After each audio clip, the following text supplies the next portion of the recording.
The dog didn't move, even when the helicopter landed so close it shook the ground beneath her paws. The sound should have shattered her focus. It ripped through the mountain air like violence, rotor blades tearing the silence apart, wind slamming into rock, dust exploding outward in chaotic spirals, loose gravel skidding toward the edge of the ridge and disappearing into the void below. The kind of force that makes even trained men lower their heads and brace. But she didn't flinch. Not even a blink. The German shepherd stood exactly where she had been when they found her, body rigid, paws locked into fractured ground, eyes fixed forward like the world around her had no meaning. And that was the first thing that didn't make sense. Because fear is instinct. Noise is instinct. Survival is instinct. And she was ignoring all of it. Ethan Cole stood just outside the storm of chaos, unmoving, watching her with a stillness that didn't belong to the moment. Retired Navy SEAL. A man who had lived most of his life inside controlled danger. And the last 2 years trying to escape it. But something about this. This wasn't right. Dog won't leave. That was the call. No aggression. No visible injury. No entrapment. Just refusal. And Ethan had learned something a long time ago: nothing refuses rescue. Unless there's a reason. The handler stepped forward first. Slow. Measured. Hands low. Voice calm. Easy girl, it's okay, we're here to help. Nothing. No reaction. No shift. No acknowledgement. The dog didn't even look at him. Her eyes remained locked somewhere beyond him. Beyond all of them. Ethan stepped forward. One step. Then another. Not directly. Never directly. At an angle. Because pressure in a straight line feels like a threat. And Ethan had spent years learning how not to feel like one. Hey, careful, the handler muttered. Stop, Ethan said. Quiet. Flat. Certain. The handler frowned. What? Stop moving. Why? Ethan didn't answer. He moved again. The wind shifted. Dust lifted. And the dog reacted. Just slightly. Her body lowered. Not to attack. Not to run. To shield. That was it. That one movement changed everything. Ethan's eyes narrowed. There it is. She's not refusing rescue, he said. The handler scoffed. What are you talking about? Ethan didn't look at him. She's guarding something. Silence. Then, that's not possible. We already checked, everyone stepped back. This time. His voice changed. Not louder. But heavier. The kind of voice that comes from years of command. From moments where hesitation gets people killed. And this time. They listened. Boots shifted. Distance opened. The pressure eased. The air changed. And for the first time, the dog blinked. Ethan saw it. That tiny crack. That moment where instinct loosened. He lowered himself slowly to one knee. Cold rock pressing through his clothes. Wind pulling at his jacket. Everything in the environment telling him to move faster.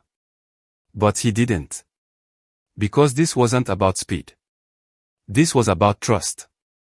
I see you, he said quietly. The dog's ears twitched. Barely. But enough. Ethan exhaled slowly. You're not stuck here, he continued. You're choosing to stay. And that was the truth. The difference. The reason. The dog's eyes shifted. Finally. They locked onto him. And what he saw there stopped him completely. It wasn't fear. It wasn't aggression. It wasn't even distrust. It was grief. Heavy. Unmoving. The kind that doesn't let you leave. The kind that anchors you to a place, no matter what. Ethan felt it hit him like memory. Like something buried. Something he had tried to forget. He had seen that look before. In soldiers who refused extraction. In men who stayed behind when logic said run. Because something. Or someone. Was still there. Slowly. Carefully. Ethan shifted his gaze past her. And that's when he saw it. A shape. Still. Partially buried in dust and broken stone. Human. Everything inside him went quiet. Because now. This wasn't just a rescue. This was something else. Something heavier. The dog stepped slightly to the side. Not retreating. Not surrendering. Just enough. Just enough for him to see more. And that's when Ethan understood.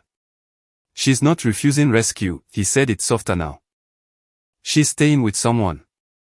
The helicopter hadn't even fully cleared the ridge when the feeling settled into Ethan's chest again, heavier this time, sharper, like something unseen had followed them into the sky, because despite the chaos of the storm, despite the urgency of the medics working around him, despite the child's fragile breath barely holding on against the cold, there was something else in the air that didn't belong, something that Ranger had already sensed long before anyone else, because she hadn't relaxed. For even a second, not when they lifted off, not when the ground disappeared beneath them, not even when the medics wrapped the child tighter in thermal layers, her body stayed rigid, her eyes locked toward the rear of the aircraft, and then she growled, low and controlled, the kind of sound that doesn't come from fear but from recognition, and Ethan felt it instantly because he had heard that sound before. In places where danger didn't announce itself twice, he shifted slightly, tightening his hold on the child, feeling how light she was, how dangerously close she still was to slipping away, and then the helicopter jolted violently, not from wind but from impact, a sharp metallic crack tearing through the cabin as something slammed into the rear panel, followed by a second hit, louder, closer, and the entire aircraft tilted hard to one side. Alarm screaming from the cockpit as the pilot shouted over the noise that they were taking fire, and just like that the rescue turned into a target. The medics dropped low, grabbing equipment, securing themselves. While Ethan moved without thinking, crouching, shielding the child with his body, every instinct he had buried snapping back to life in an instant, Ranger moved with him, not away, not hiding, but forward, placing herself between Ethan and the direction of impact, her teeth bared, her body tense, and in that moment Ethan understood something that made everything worse. This wasn't new to her. This wasn't the first time she had faced this kind of danger. She had survived it before. Another shot cracked past them, tearing through the metal near the rear compartment, and then Ethan heard it, not the gunfire, not the wind, something else, a faint electronic sound, steady, rhythmic, out of place. His head snapped toward the back of the aircraft, his eyes locking onto the dead man's body, because the sound was coming from him, and suddenly the pieces began to fall into place in a way he didn't like at all. He moved quickly but carefully, keeping low as he reached the body, his hands moving to the man's jacket, opening it, searching, and then he found it, a locator beacon, military grade, modified, active, blinking in a steady red pulse that cut through the dim cabin light. Ethan stared at it for 1 second too long before looking back at Ranger, and her reaction confirmed everything. Her growl sharpened, focused directly at the device, not at the men, not at the helicopter, but at the beacon itself. And that's when the truth landed, cold and heavy. They weren't being attacked randomly, they were being tracked. The dead man wasn't just a victim, he was carrying something that someone out there wanted, and now that signal was leading them straight to it, straight to the child. Ethan's grip tightened slightly, his mind racing through possibilities, none of them good. The pilot shouted that they couldn't hold altitude much longer, that they needed to land, that the storm was closing in and the aircraft was already compromised, and Ethan made the decision instantly. Divert, he said, his voice steady despite everything. We land now. The pilot didn't argue. The helicopter dropped lower, cutting through the storm at dangerous altitude, using terrain for cover, while Ethan turned the beacon over in his hand, thinking fast, because leaving it on meant they were being tracked, but turning it off meant whoever was out there would know something had changed. And then Ranger moved closer, her body pressing against his leg again, her eyes locked onto him now instead of the device. And for the first time since they met, Ethan saw something shift in her expression, not just warning, not just instinct, but trust, fragile but real, and that changed everything, because now this wasn't just about survival, this was about protection, about keeping a promise that had never been spoken but was understood anyway. Ethan looked down at the child, her small fingers still tangled in Ranger's fur, her breathing shallow but steady enough to fight for, and then he made the call. He switched the beacon off, the red light died instantly, and Ranger's body eased just slightly, confirming he had made the right choice, but the relief didn't last, because as the helicopter broke through the storm toward the emergency landing zone, Ethan looked out the side window one more time, and through the shifting snow, he saw movement again, not one figure this time, but several, spreading out below, adjusting, tracking, adapting, and in that moment, he knew one thing with absolute certainty. This wasn't over. They hadn't escaped anything. They had only moved the fight to a different place. The helicopter didn't land. It crashed into the clearing like something forced out of the sky, skids slamming into deep snow, metal screaming under pressure as the aircraft bounced once, twice, then dragged forward through ice and frozen earth before coming to a violent stop that knocked the breath out of everyone inside. And for a split second there was silence, not peace, not safety. Just the kind of silence that comes after impact when the world hasn't decided yet if you survived or not, then everything came back at once, the wind howling through the trees, the engine whining as it died unevenly, the sharp smell of fuel mixing with cold air, and Ethan was already moving, his body reacting before thought could catch up, unstrapping, securing the child tighter against his chest, feeling her fragile weight, her weak breath still there, still fighting. And that was all that mattered. Ranger was already on her feet, already at his side, not panicked, not confused, just ready, her instincts sharper than anyone else's in that moment, because she knew something the others didn't yet. This wasn't over, not even close.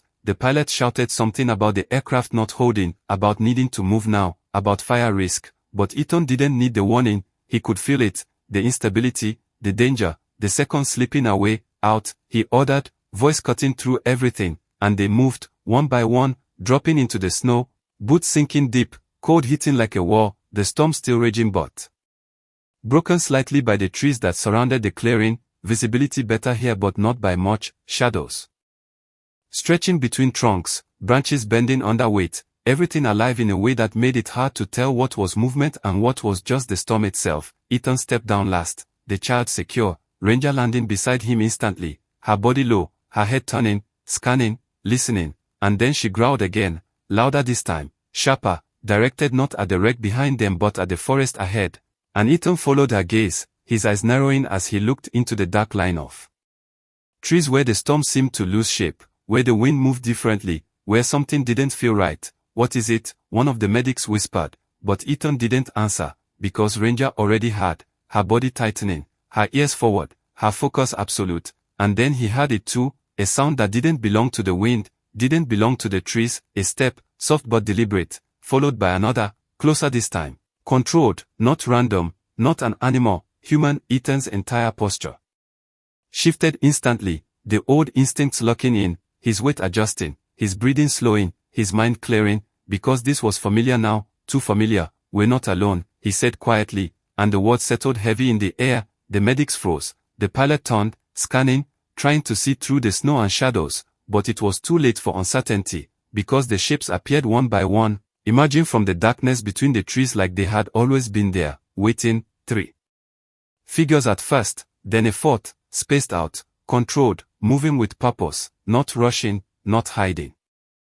Confident, and that was worse than anything else, because confident meant prepared, and prepared meant this wasn't chance. Ethan shifted slightly, positioning himself between the figures and the child, Ranger pressing closer against his leg, her growl low and constant now, a warning that vibrated through the air. The first man stepped forward just enough for his outline to become clear, tactical gear, weapon lowered but ready, face obscured, posture calm, too calm, and then he spoke, his voice cutting through the storm like it belonged there, like he had been waiting for this exact moment. Leave the child, he said, and the words didn't feel like a threat, they felt like an expectation, like something already decided. Ethan didn't move, didn't respond immediately, his eyes scanning the others, counting distance, angles, movement, reading them the same way he had read enemies for years, but something about this was different. This wasn't military, this wasn't official, this was something else, something off the grid, something that didn't follow rules. Not happening, Ethan replied, his voice calm, controlled, but carrying something beneath it that made even the wind feel quieter. The man didn't react, didn't raise his weapon, didn't step back, he just tilted his head slightly, like he was reassessing, like Ethan wasn't part of the expected outcome, and then Ranger moved one step forward. Her body fully between Ethan and the figures now, her teeth bared, her stance unbreakable despite everything she had already been through, and that's when Ethan saw it again in her eyes. Not just fear, not just protection, but recognition. She knew these men, or men like them, she had seen them before, survived them, and that meant one thing: whatever had happened on that ridge, whatever had killed the man, whatever had forced a child to survive in a storm with only a dog to protect her, it was connected to this moment, to these men, to this place, and that made this far more dangerous than a simple ambush. Because now it wasn't just about survival, it was about something bigger, something hidden, something that had already taken lives and wasn't finished yet. The second man shifted slightly, adjusting his stance, his weapon coming up just a fraction, enough to signal intent without fully committing, and Ethan felt the tension snap tight, every second stretching, every movement carrying weight. The medic behind him whispered something about running, about getting to cover, but Ethan didn't move, because running without understanding the threat only gets you killed faster. And then the child started again, a small sound breaking through the moment, fragile, human, real,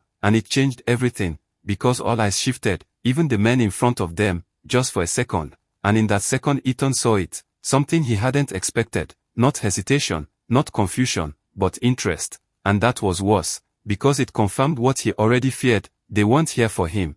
They weren't here for the helicopter. They were here for her, and the moment that realization locked into place, the storm seemed to close in tighter, the forest darker, the distance shorter. And the man in front of them took one more step forward, just enough to make the situation irreversible, and this time when he spoke, his voice carried something colder, something final. Last chance, he said, and Ethan tightened his grip on the child. Ranger's growl deepened, and in that exact moment, the first shot was fired. The gunshot didn't echo through the forest, it slammed into it, sharp and violent, cutting through wind and snow like something alive, and everything moved at once. Ethan dropped instantly, pulling the child tight against his chest as his body turned to shield her. Ranger lunged forward without hesitation, her growl exploding into a full, savage bark as she positioned herself between Ethan and the threat. The medic scattered, diving behind the broken remains of the helicopter, snow spraying as boots tore into the ground, and the second shot cracked past them, splintering back from a tree just inches from Ethan's shoulder, close enough that he felt the impact in his bones, and that's when the world narrowed into something else entirely, not chaos, not panic, but precision, because this was where Ethan Cole had lived for most of his life, in the space between seconds, where survival depended on decisions made faster than thought. He shifted, low and controlled, scanning through the trees, tracking movement, counting positions, 3 visible, maybe 4, spacing too clean, angles too deliberate. They weren't just shooting to kill, they were controlling the field, forcing him into a defensive position, and that confirmed everything. This wasn't random. This was organized. Ranger moved with him, staying close but always slightly ahead, her instincts guiding her, her eyes locked on the men with a focus that bordered on something human, something aware, and Ethan saw it clearly now. She wasn't reacting, she was remembering. This had happened before, somewhere, somehow, and she had survived it. The third shot came lower, closer, kicking snow up near his legs, a warning, not a kill shot. And that told Ethan something else: they didn't want him dead, not yet. They wanted the child, which meant time still existed, a small window, but enough. He leaned back slightly toward the medic behind him, voice low, controlled. You move when I say, straight to the tree line, no hesitation. The medic nodded, fear visible but contained, because this wasn't his word, but he understood enough to follow orders. Ethan shifted his weight again, his eyes never leaving the figures, tracking the one on the left as he adjusted his stance, weapon coming up slightly, readying for another shot, and that was the moment Ethan moved, fast, explosive, breaking from cover just enough to change angle, to disrupt their line of sight, not running, not retreating, repositioning, forcing them to react instead of control. Ranger moved with him instantly, her body low, her speed cutting through the snow like she didn't feel it, and for a second, just a second, the formation of the attackers broke. The man on the right shifted too far, exposing a gap, and Ethan saw it, used it. Now, he snapped, and the medic ran, carrying what gear he could, disappearing toward the tree line, the pilot following, dragging another medic with him, while Ethan stayed, still between the threat and the child, because leaving wasn't an option, not yet, not until he created enough space, enough confusion, enough disruption to make it possible. The man in front stepped forward again, faster this time, aggression replacing control, his weapon fully raised now, and his voice cut through the storm again, sharper, more dangerous. You don't understand what you're holding, he said. And something in the tone made Ethan pause, not physically, but mentally, because this wasn't just about taking the child, there was something else, something deeper, something that made this man willing to chase a helicopter into a storm and attack a rescue team, and that meant whatever this was, it was bigger than he had thought, but there was no time to process it, because the next shot came without warning, closer than before, forcing Ethan to drop again, snow exploding around him, Ranger. Backing fiercely, her body moving forward again, too far this time, too exposed, Ranger. Ethan shouted, but she didn't stop. She lunged toward the nearest attacker with a speed that stunned even him, her body colliding with the man before he could react, knocking him off balance, his weapon firing wide into the trees, and for a second the entire situation shifted, chaos breaking the controlled structure the attackers had built, and Ethan used it, moving forward, closing distance, not to engage, but to grab Ranger, to pull her back before she got herself killed, his hand catching her collar, dragging her back just as another shot rang out, too close, too dangerous. Stay with me, he snapped, and this time she listened, her body pressing back against him, her growl still deep, still ready, but contained again, controlled, and that moment, that single act of pulling her back instead of letting her attack, it changed something between them, something subtle but real, because now she wasn't just acting on instinct. She was choosing to trust him, even in the middle of chaos, and that mattered more than anything else happening. Ethan shifted again, backing toward the tree line, creating space, buying time, the attackers regrouping now, their movements tighter, more aggressive, their patience gone, and that was dangerous, because desperate men make faster decisions, more violent ones. The leader stepped forward again, his voice colder now, stripped of any remaining restraint. You're making this harder than it needs to be, he said, and Ethan's response came without hesitation.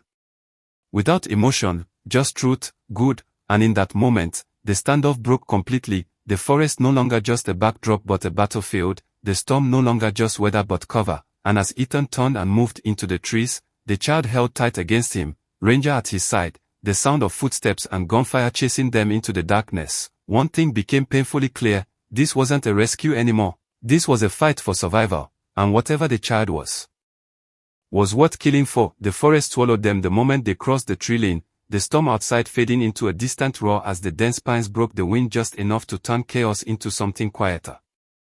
But far more dangerous, because now every sound mattered, every breath, every footstep, every shift of snow beneath their boots, and Ethan moved fast but controlled, weaving through trees, choosing paths instinctively, not the straight line, never the straight line, because straight lines get tracked, and tracked gets you caught. Ranger stayed glued to his side, her body low, her breathing heavy but steady, her eyes constantly scanning the darkness ahead, behind, around them, and even now, even after everything, she wasn't panicking, she wasn't breaking, she was adapting, surviving, like she had done this before, like she had been hunted before, and that thought settled deeper into Ethan's mind with every step, because it meant this wasn't just about what happened on the ridge, this had been going on longer than that, far longer. The child shifted slightly in his arms, a weak sound escaping her lips, reminding him that time wasn't on their side. Every second in this cold mattered.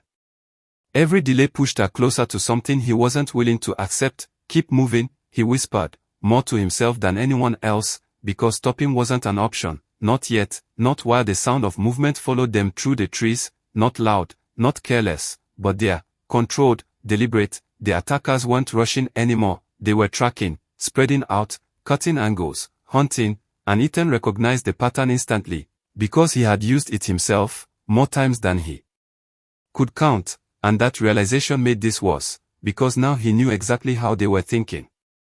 Which meant they were thinking like him, trained, experienced, patient, and that meant they weren't going to make easy mistakes. Ranger stopped suddenly, her body freezing mid-step, her ears forward, her growl low and immediate, and Ethan reacted instantly, dropping behind a tree, shifting his position, listening, and then he heard it, closer this time, footsteps in the snow, slow, controlled, someone circling, trying to flank them. They are splitting, he whispered, and the medic behind him, struggling to keep up, nodded quickly, fear visible now, but still moving, still holding it together, because fear doesn't matter if you keep going. Ethan adjusted his grip on the child, shifting her slightly higher, protecting her from the cold as best he could, her breathing still there, still fragile, still fighting, and that was enough to keep him moving. But the forest ahead wasn't open, it was tightening, the trees closer, the ground uneven, visibility dropping again, and that was a problem, because tight terrain favors whoever knows it better, and Ethan didn't know this terrain,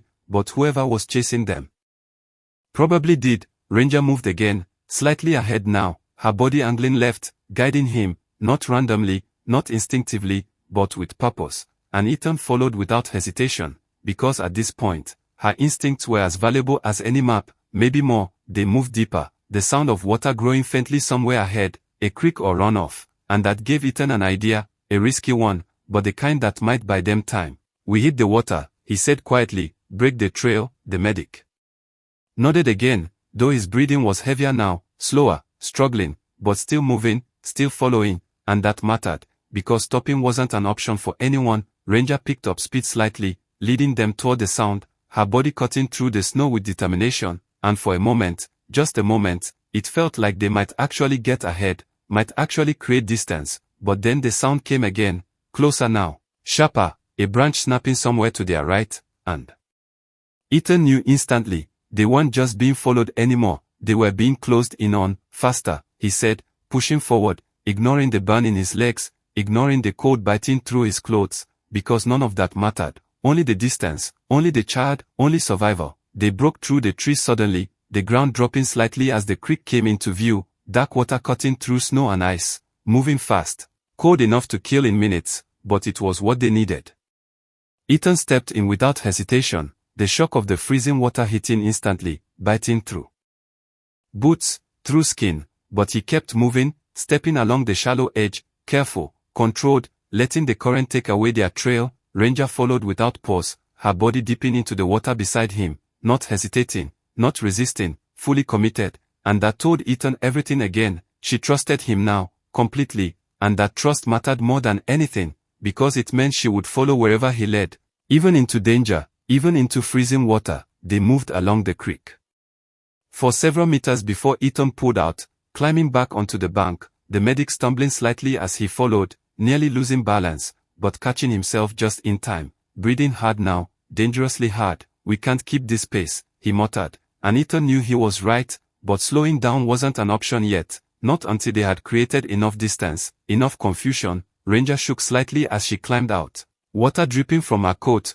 but she didn't stop, didn't slow, her focus still locked forward, and then she froze again, her entire body going rigid, her head turning sharply toward the left side of the forest, and Ethan felt it before he saw it, that same cold presence, that same awareness that something was already there, waiting, and then the figure stepped out from behind a tree, closer than any of the others had been, weapon raised, aimed directly at Ethan, and this time, there was no warning, no hesitation, just a calm, controlled voice that cut through the cold like a blade. You're out of time, he said, and in that moment, Ethan knew.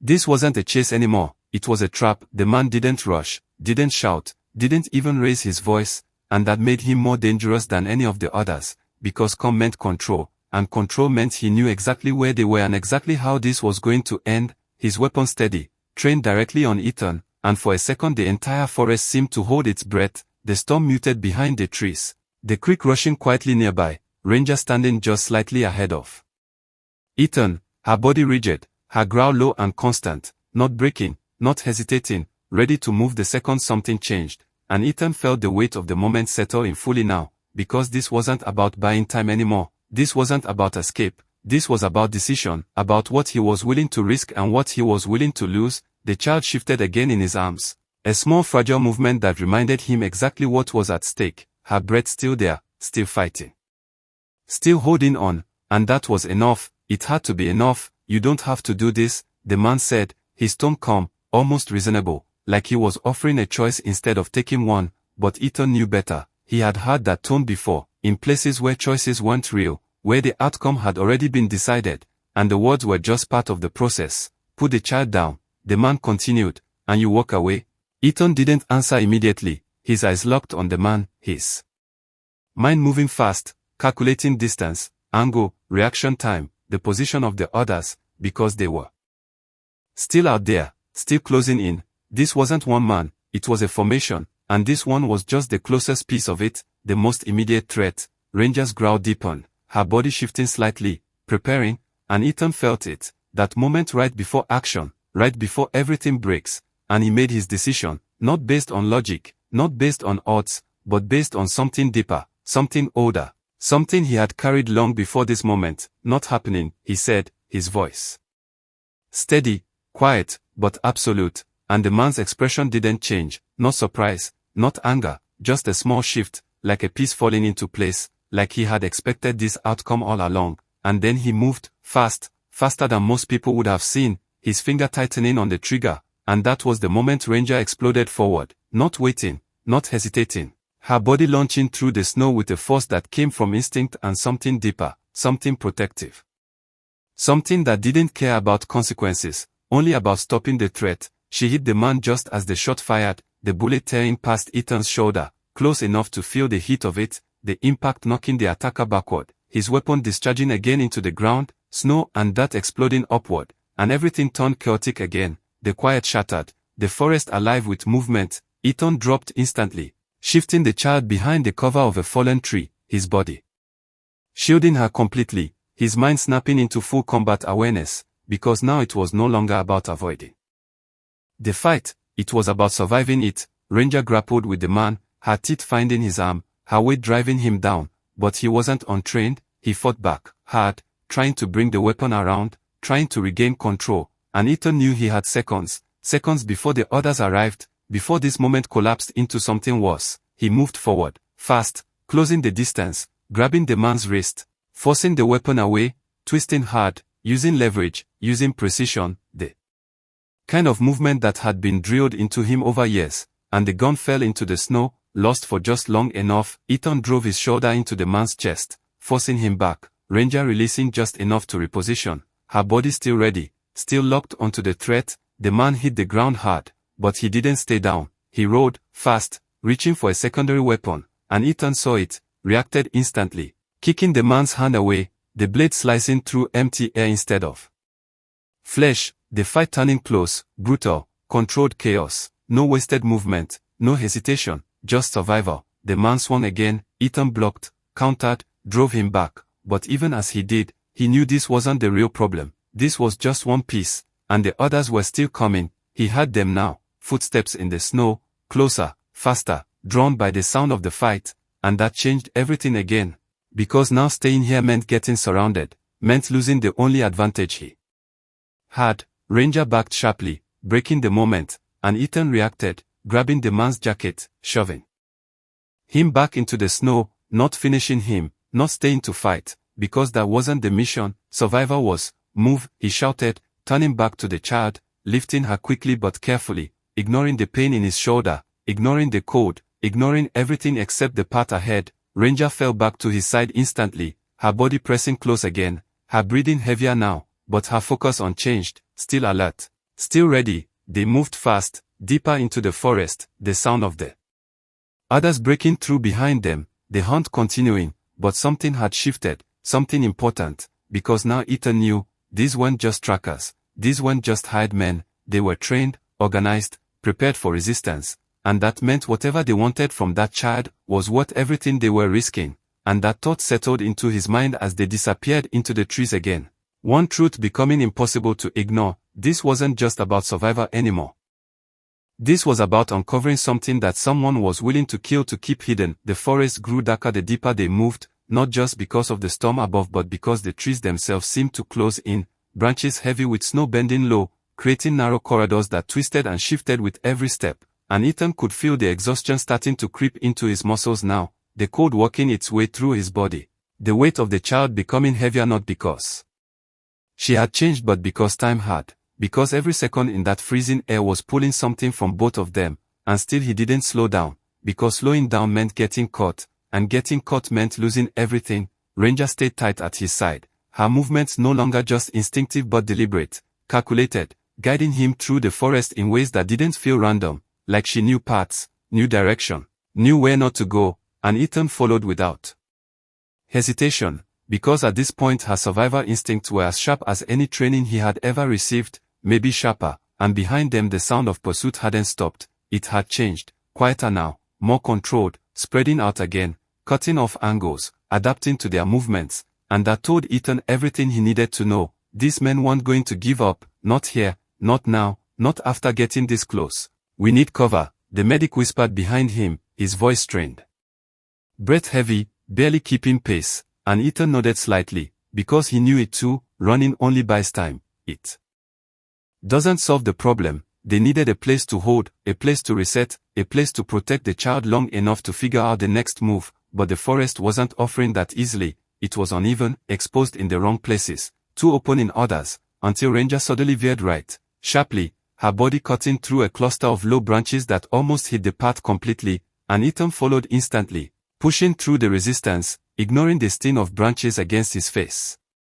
Because her movement had purpose, always had, and after a few seconds the terrain changed, the ground sloping downward slightly, the trees opening just enough to reveal something ahead, a structure, old, partially buried in snow, barely visible through the storm, but there, solid, real, a ranger station, abandoned by the look of it, but intact enough to offer something they didn't have yet. Cover, there, Ethan said.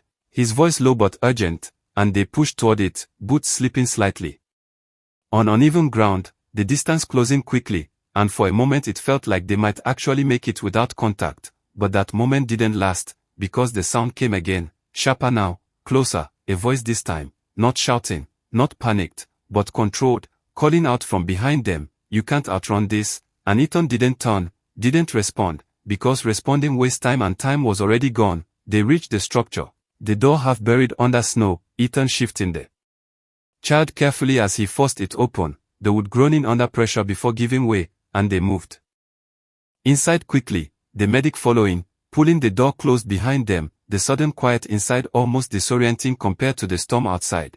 But there was no relief, not yet, because this wasn't safety, it was just temporary shelter. The interior was dark, cold, abandoned, dust and debris covering everything, but it was enclosed, it was defensible, and that was enough for now. Ethan moved to the center of the room, lowering the child carefully onto a surface that might have once been a table, the medic immediately moving in, checking her vitals again, walking fast, hands shaking slightly now from cold and stress. "She's dropping," he said, voice tight. "We need heat, we need something now." Ethan scanned the room quickly, finding an old stove in the corner, wood stacked nearby, dry enough to use, and he moved without hesitation, starting the fire with practiced efficiency, hands steady despite everything.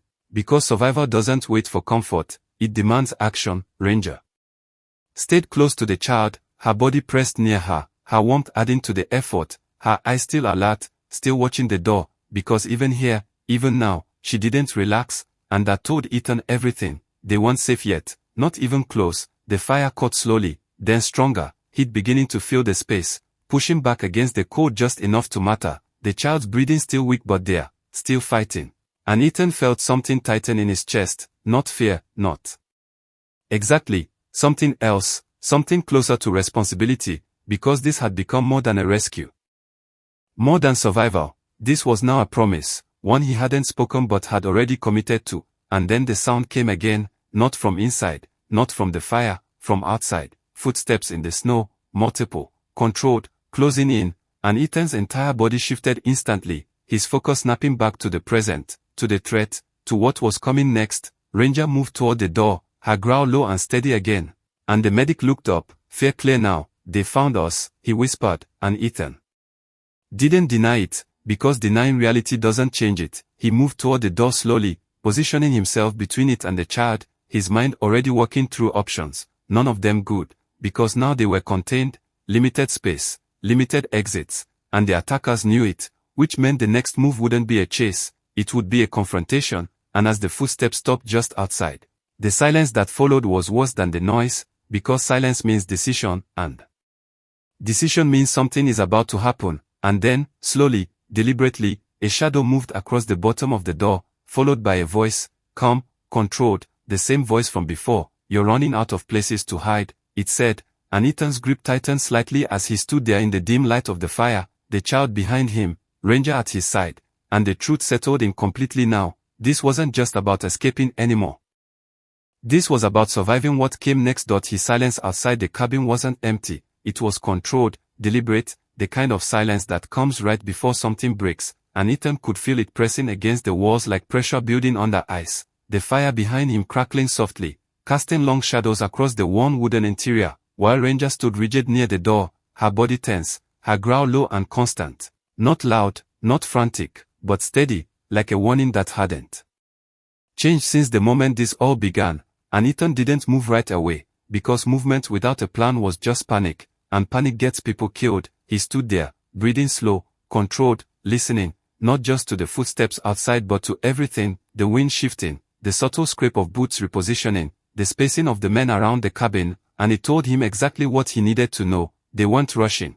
They weren't forcing entry yet, they were waiting, tightening the circle, making sure there was no way out before they made their move, and that meant one thing: they were confident enough to take their time, confident enough to let fear do half the work for them. But Ethan didn't feel fear the way most people did, not anymore, not after everything he had been through. What he felt instead was clarity, sharp and cold, the kind that stripped everything down to what mattered and nothing else. He turned slightly, looking back at the child lying near the fire, her small body wrapped tightly, her breathing still shallow but stronger than before, the warmth beginning to fight the cold that had almost taken her, and Ranger noticed it too, her posture shifting just slightly, not relaxing, but grounding, as if she understood that the fight for the child's life wasn't lost yet, and that mattered more than anything else happening outside, because if there was still a chance, then there was still a reason to fight. Ethan moved quietly toward the corner of the room, scanning quickly, finding what he needed: an old metal rod, sturdy enough, heavy enough. Not ideal, but something, and he picked it up, testing the weight in his hand, because weapons don't have to be perfect, they just have to work. The medic looked at him, fear still visible but steadier now, because action steadies people. "What do we do?" he asked, and Ethan answered without hesitation. "We hold." Simple, direct, no room for doubt. Because sometimes the only option is to stand your ground and survive whatever comes through that door. The voice outside spoke again, closer now. "Right on the other side of the wood. This ends one way," it said, calm, almost bored, like this was just another step in a process that had already been decided. And Ethan stepped closer to the door, just enough that his voice would carry through. "Then come finish it," he replied, and the silence that followed wasn't hesitation, it was confirmation, because the moment those words left his mouth, the decision was made on both sides. There would be no more waiting, no more talking, just action. Ranger's body shifted lower, ready, her muscles coiled, her eyes locked on the door with absolute focus. And then it happened. The first impact hit hard, the wood cracking under force, followed by a second, stronger, and the door frame splintered slightly, snow falling through the cracks as the attackers pushed forward. And Ethan didn't step back, didn't retreat, he held position, the metal rod steady in his hand, his body positioned between the threat and the child, because that was the line, the only line that mattered. The third impact came and the door gave way, bursting inward with a violent crack as the first attacker moved through, weapon raised, fast, controlled, but not fast enough, because Ethan was already moving, closing the distance, the rod swinging with precision, striking the man's arm hard enough to knock the weapon offline, the shot firing into the ceiling instead of into him. Ranger lunged at the same moment, her body hitting the attacker's chest, driving him backward into the doorway, chaos erupting instantly as the second man tried to push through behind him, the confined space turning their advantage into a problem, and Ethan used it, moving aggressively, not giving them space to regroup, because space is where they were strongest, and inside this cabin, he had the edge. The fight turned brutal, fast, controlled violence, no wasted movement, no hesitation, just survival. The second attacker forced his way inside, weapon coming up, but Ethan closed the distance again, driving into him, forcing the barrel away, the shot firing wide, splintering wood behind him, Ranger releasing the first man just long enough to shift to the second, her teeth finding fabric, pulling, disrupting, creating openings, and Ethan took them, every single one, because that's what kept him alive all those years, seeing openings where others saw chaos. The third attacker didn't enter, he stayed outside, adjusting position, trying to get a clear angle through the broken doorway, and that was the real danger, the one with space, the one with vision, and Ethan saw it, felt it, reacted instantly, grabbing the second attacker, using his body as cover, shifting position. Just as the shot came through the doorway, hitting the man instead of him, and everything stopped for a fraction of a second, just enough for the reality to settle in. This wasn't just a fight anymore, this was escalation, real, irreversible. The first attacker was down, the second wounded, the third outside, adjusting again, and Ethan knew he had seconds before the next move, seconds to decide, to act, to survive. He looked back once, just once, at the child, at Ranger, at the life behind him. That had become the center of everything, and then he turned back to the door, the storm raging outside, the enemy still there, and in that moment, one truth became absolute: this wasn't about escape anymore. This was about ending it. The moment stretched in, like something ready to snap, and Ethan could feel every second of it pressing against him, the fire behind him crackling louder now, heat pushing back the cold just enough to remind him what was still worth protecting, while outside the storm screamed against the broken doorway, snow swelling through the opening in sharp bursts, mixing with the tension inside the cabin, the wounded man at his feet barely moving, the other down near the entrance, and the third still out there, unseen but very real, adjusting, waiting, calculating his next move. And Ethan knew this wasn't over, not yet, because men like that don't retreat, they don't panic, they adapt, they wait for the moment when the advantage returns, and that moment was coming fast. Ranger stood beside him, her body still tense, her breathing heavier now but steady, her eyes fixed on the darkness beyond the doorway, and there was something different in her now, not just instinct, not just protection, but resolve, like whatever fear had once been there had been replaced by something stronger, something unbreakable, and Ethan recognized it immediately, because he had felt it before, in men who had nothing left to lose except what they were standing for. The medic behind him whispered something about leaving, about running while they had the chance, but Ethan didn't move, because running now wouldn't save them, it would only delay the inevitable, the forest. Outside wasn't safety, it was just another battlefield, and the child needed more than distance, she needed time. Real time, the kind that only came from ending the threat, and that realization settled in completely now, heavy but clear. He stepped closer to the doorway, just enough to see beyond it, to read the space, to find the man who hadn't come inside, and for a second there was nothing, just snow, just trees, just movement that could have been anything, and then he saw it, a shadow shifting behind a tree, controlled, patient, waiting for him to make a mistake, and Ethan didn't give him one. He stepped back slightly, repositioning, forcing the man to come to him instead of the other way around, forcing the fight into a space where he had already proven he could control it. Ranger mirrored the movement instantly, her body aligning with his, her attention locked on the same point, and the silence returned again, thicker this time, heavier, because both sides knew what was coming next. There were no more unknowns, no more hesitation, just action waiting to happen, and then the voice came. Again, softer now, closer. "You've already lost," it said, not loud, not threatening, just certain, and Ethan felt something shift in him at those words, not doubt, not fear, something else, something deeper, something that had been building since the moment he saw the child on that ridge, since the moment Ranger looked at him with that grief-filled stare. He stepped forward again, closer to the doorway, his voice steady, calm, but carrying something beneath it that made the air feel heavier. "You're wrong," he said, and for the first time since this started, there was a pause from the other side. Not long, not obvious, but enough to tell Ethan that something had shifted, even if just slightly, and then the man moved, stepping into view just enough for Ethan to see him clearly now, his weapon raised, his posture still controlled but tighter now, less patient, more urgent, because the situation wasn't unfolding the way he had planned, and that was the opening Ethan needed. He didn't wait, didn't hesitate. He moved forward fast, closing the distance before the man could fully adjust, the weapon firing but wide, the shot tearing through the doorframe instead of finding its mark, and Ethan was already on him, driving into the man, forcing him back into the snow outside, the cold hitting instantly, but it didn't matter, because this was the final moment, the fight turning raw, direct, no more distance, no more control, just two men fighting for outcome. Ranger followed, not attacking immediately, but circling, watching, ready, waiting for the exact moment to act, and Ethan fought with everything he had left, every ounce of strength, every piece of training, every instinct that had kept him alive through years of conflict. The man struck back hard, skilled, trained, not an amateur, but he wasn't expecting resistance like this, not here, not now, and that made the difference. Ethan drove him down into the snow, forcing the weapon aside, controlling the movement, ending it before it could escalate again. And then it was over, just like that, the silence.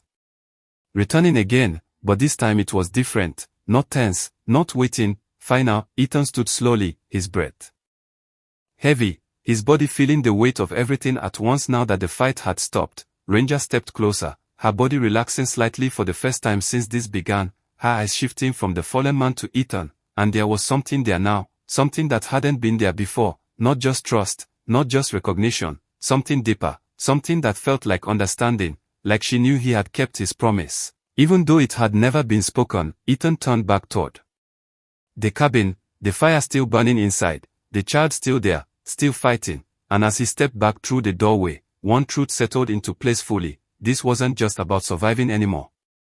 It was about what came after. The storm was still raging outside, but inside the cabin, something had finally shifted, something quieter, something steadier, the kind of stillness that only comes after everything that could go wrong already has, and Ethan felt it the moment he stepped back in, his body heavier now, every movement carrying the weight of what had just happened, the fight, the decisions, the line he had crossed and the one he had chosen to hold, and yet despite all of that, his eyes went straight to the child, because none of it mattered if she didn't make it. The medic was still there, walking, hands more controlled now, the warmth from the fire finally beginning to do its job, her breathing still fragile but stronger than before, just enough to give hope, something real to hold on to.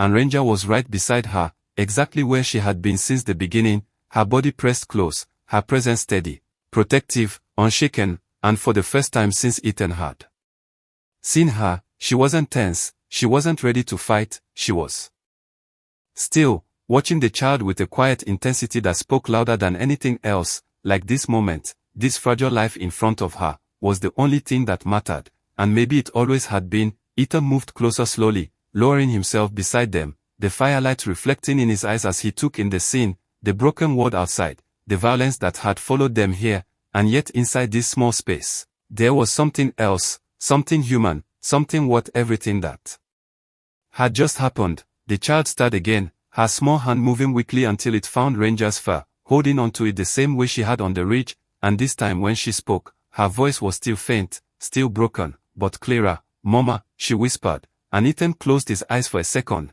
because now he understood it completely. This wasn't confusion, this wasn't fear, this was connection, real, deep, something that had been built in a place where survival depended on it, where love didn't have rules, where family wasn't defined by blood but by presence, by protection, by staying when everything else was gone. He opened his eyes again and looked at Ranger, really looked this time, at the exhaustion in her body, the strength still holding her up, the intelligence in her eyes, and something inside him shifted in a way he hadn't expected, something that had been locked away for a long time, something that had nothing to do with war or survival or instinct, something human.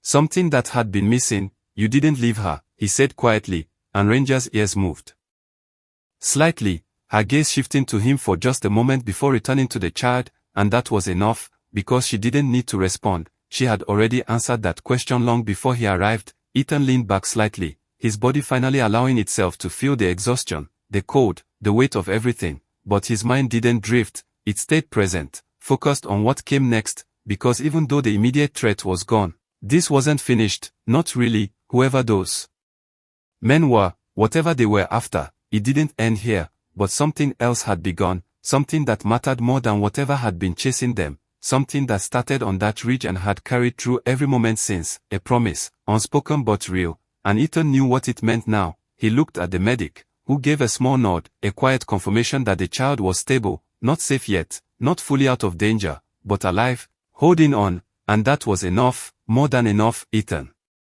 stood slowly, moving toward the doorway, looking out into the storm one last time, the snow still falling, the forest still silent, but the danger that had been there was gone, at least for now, and as he stood there, the cold air hitting his face, he realized something he hadn't expected when this started, something that had nothing to do with the mission, nothing to do with the fight. He wasn't walking away from this, not like before, not like he had tried to do with everything else, because some things don't let you walk away, some things stay with you, change you, give you something you didn't know you needed, and he turned back inside, closing the door behind him, shutting out the storm, the fight, the past, and stepping into something new, something uncertain but real. He moved back toward the fire, toward the child, toward Ranger, and as he sat down beside them, the warmth slowly pushing back the cold, one truth settled into place quietly but permanently. Sometimes rescue isn't about saving someone, sometimes it's about finding something that saves you too.